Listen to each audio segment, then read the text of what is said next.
Alright, so I'm playing in the Zodiac tournament that's going on right now, and I wanted to record my matches and upload them. This is round 3. I have not uploaded the first 2 rounds because the first round my opponent didn't show up. He overslept for a match, which I might add was at 4 in the afternoon. Somehow he overslept for that. And then round 2 I was playing against Magical Explosion FTK, and none of you want to watch that, so I'm not uploading. It's literally just my opponent drawing his deck, and that's it. He won 2 out of the 3 games. The other game I had, I went first. I summoned Hat Trigger, and I won because of that. Um, anyways, to this, um, so I'm playing against. So I have no idea what this guy's playing at this point. He's just plays Whip Snake plus Coliseum, which is actually okay of a combination because I have to like somehow summon just one monster that has enough attack and defense to get over it. Lucky for me, I look at Dark Law, I see that it has enough defense. So, and I do have the hand. I can just normal summon my Shadow Mist and go to Dark Law. Um, it's too bad that I can't really go for a bigger play because otherwise I could with this hand. I have a really strong hand. In case you haven't noticed, I am playing Super Quantum Heroes, which I'm half playing that just because the name is awesome. And I'm also half playing it because I wanted to play Super Quantums, and it's one of the top ideas I've had so far, and I do like it. It works well. It's worked well enough that I decided to actually just play it in the tournament. You have 2 losses until you're out, so I lost against the Monarch guy, which means if I lose one more time, I'm out. Um, so I don't want to be losing this match, especially as someone who's playing Whip Snake in the main deck. So I go into my Dark Law and I get my Mist Search to add a Malicious. I I'm only really playing a few hero targets for Shadow Mist. Malicious is the best one by far because I can pitch it for the field spell and not use card advantage because it can just summon itself back, and it's also dark, so I can use it to go into Dark Law, which Dark Law is amazing. That's basically the reason I'm playing the hero engine, Dark Law. Um, so yeah, I just attack over it.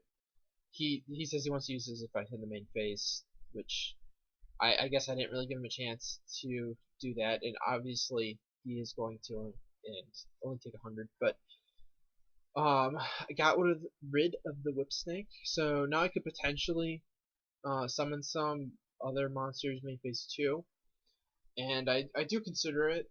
Um, but yeah, that gets banished. All of this stuff from Dark Law.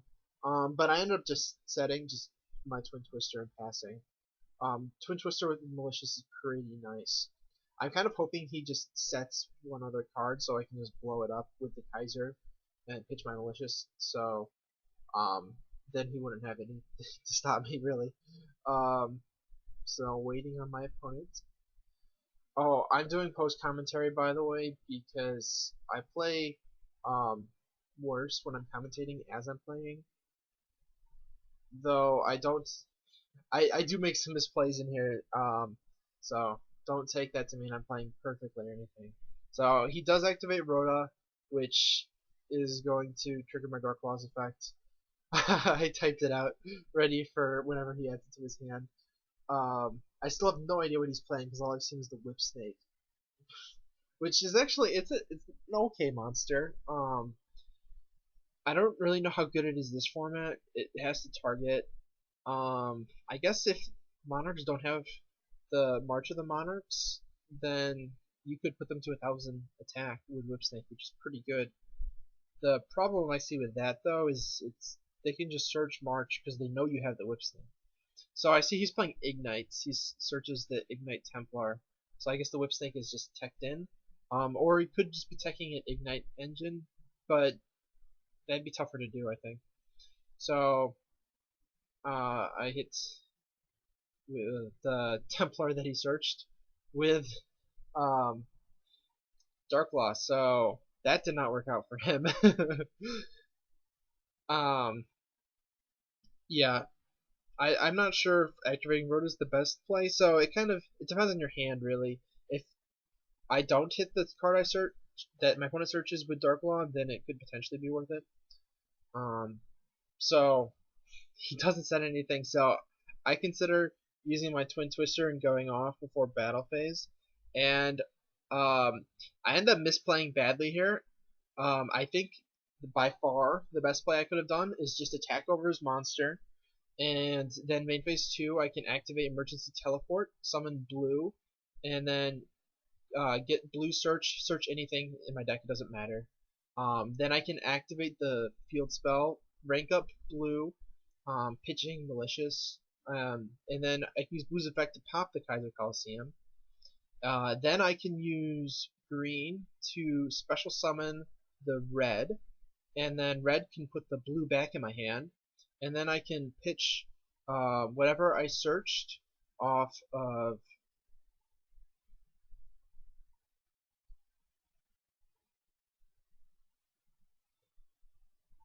the blue, and then rank up the 4, and then pitch another, rank up the 5. I can go into Megazord. I feel like that would be a pretty cost-effective way to get to the Megazord, thinking about it in post. But I ended up just pushing in here to try to get damage, which uh, it ends up. I mean, we'll see how it goes. But I could get quite a bit of damage if I get through all this stuff. So I end up adding a red to hand. I don't think it really matters what I add because I'm just gonna pitch it for the field spell. And there's nothing in grave for red to grab. So that's kind of why I think it'd be better to use blues put the blue in the grave by destroying um his set Kaiser, because then I'd have has that Kaiser his face up Kaiser, because then I'd have blue in hand still, because I would have only needed to pitch the malicious whatever I searched in the Twin Twister, and then I would have still had a blue in hand for the follow up turn, and I would have had a Megazord and a Dark Law. So yeah, that would have been a really good position, but he didn't have anything there. This set was nothing, so I get to put myself in a pretty good position. He's playing a Pendulum deck, so I decide that I'm gonna rank up my blue. So if he tries to set skills or whatever, I can blow them up. Um, yeah, I mean you can make a good argument for upgrading red instead of blue. I think both are fine probably. I'm in a really good struck position though. I don't think my opponent has too much of a chance here. So he draws for turn and pivots. So we get to go to game 2. Pretty easy win, mostly just Dark Law, shut him down. So I decided my anti-spell fragrances because he's playing Pendulums and Curse Seal. I like Curse Seal in a lot of matchups. I talked about that in my recent Kaiju video. And I play a lot of spells in here, so I can easily do it. Side out Vanities, I think that makes sense because it's mostly inherent summons in this matchup. And then I side out the third max change. You don't quite need that because you can just search it off of Shadow Mist. And then I go for my Destiny Hero sub-engine because I can probably afford to side that out. I don't think that's too big of a deal. I haven't done too much practice citing for this deck, so I am not totally set on which cards I want to side out. Yeah.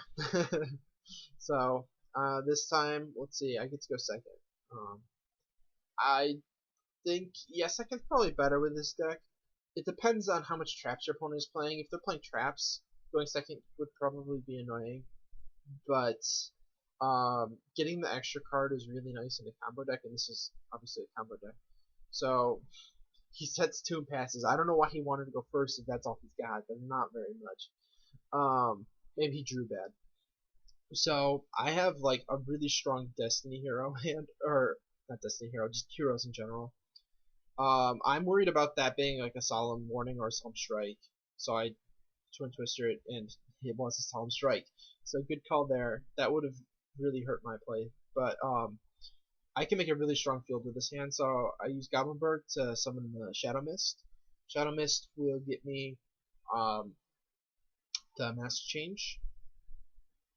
I already have one, but I might as well add another one, because if I add another one, then as soon as I draw into any of my Power Rangers, I can use the field to pitch the extra Mass Change to put it into one of the X seeds. So I'm debating which one I'd rather have for pitching purposes, and I end up just going for the regular. I don't think it's too important, but it could come up where I want to make a second Dark Claw because he answers the first one, and in that situation, the first one is obviously better. And I could easily get to another Dark Hero on field because of Malicious, obviously. So I summon the Malicious so I can use the Malicious to make Dark Claw, and that way I can make a rank 4. I think you really have to play Giant Hand. I'm going to make Giant Hand here. Specifically for situations like this, I don't think there's any other 2 material rank 4s that do something effective that's similar to that, where you can use it defensively. Abyss Dweller does, but only in specific matchups. So I'm just totally not worried about what his set is. I'll attack over it. It's an Ignite. Yeah. I don't know if setting that was really the best play. I probably would have taken the extra damage. Maybe he was worried about me OTKing him, but I don't think my deck can really OTK very effectively. So I have a really good position. Dark Claw plus Giant Hand is tough to get over. Obviously something like Regeki would just do me in, but I draw Solemn Strike, great. Very happy with that.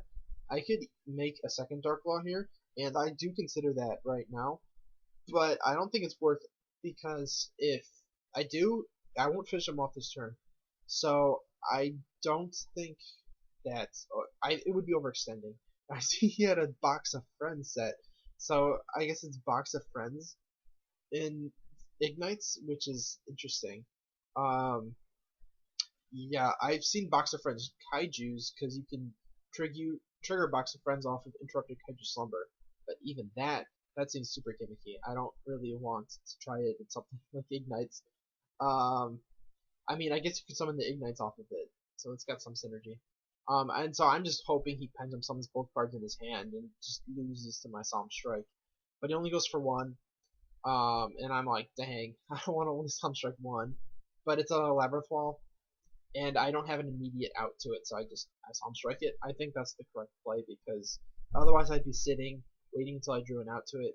I mean, it wouldn't be too hard to get to an out, but... And then he says GG, his card in his hand was dead, whatever it was. So, I'll just attack for game. GG. I drew my Spell Fragrance right after he said his skills. Whatever though. So, pretty easy win. I don't think he was playing the best deck, so yeah. But I think it still is a somewhat interesting, just because you get to see how my Super Quantum Hero deck functions. And it's a deck I'm pretty happy with so far. So hopefully you guys all enjoyed the video, and if you did, be sure to check out some other stuff.